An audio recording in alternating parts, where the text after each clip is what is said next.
দাবানল বা wild fire হচ্ছে বনভূমি বা গ্রামীণ এলাকার বনাঞ্চলে সংঘটিত একটি অনিয়ন্ত্রিত আগুন।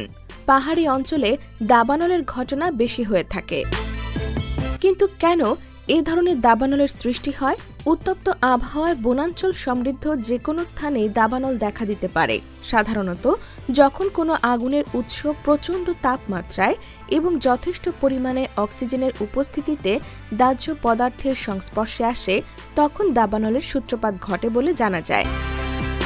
গাছপালা থেকে ক্রমাগত পানি বাষ্পীভূত হয়ে সৃষ্টি হয় পানির এই ঘাটতি। এই ঘাটতি পূরণ করা হয় মাটি বা বাতাসে বিদ্যমান জলীয় বাষ্প বা বৃষ্টির পানি শোষণ করে।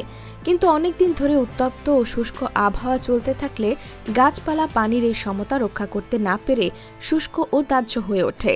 যেসব অঞ্চলে আবহাওয়া এতটাই আর্দ্র যে গাছপালা দ্রুত বৃদ্ধি পায়, আবার দীর্ঘ সময়ের জন্য শুষ্ক ও উষ্ণ আবহাওয়া বিরাজ করে, সেসব অঞ্চলে দাবানল ছড়িয়ে পড়তে দেখা যায়।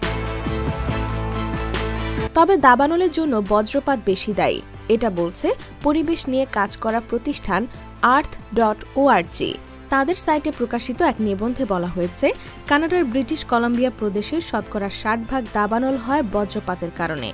এছাড়া বজ্রপাত ছাড়াও ক্যাম্পফায়ার, গ্যাস বা বিদ্যুতের সংযোগ থেকেও এর সূত্রপাত ঘটতে পারে। বিশেষজ্ঞরা বলছেন, দাবানলের কোনো পূর্বাভাস দেওয়া সম্ভব নয়। এটা কোনো নির্দিষ্ট অঞ্চলের দুর্যোগও নয়, যে কোনো অঞ্চলেই দাবানল সৃষ্টি হতে পারে। সাধারণত দীর্ঘদিনের পুরনো শুষ্ক বনাঞ্চলে দাবানলের সূত্রপাত ঘটতে দেখা যায়।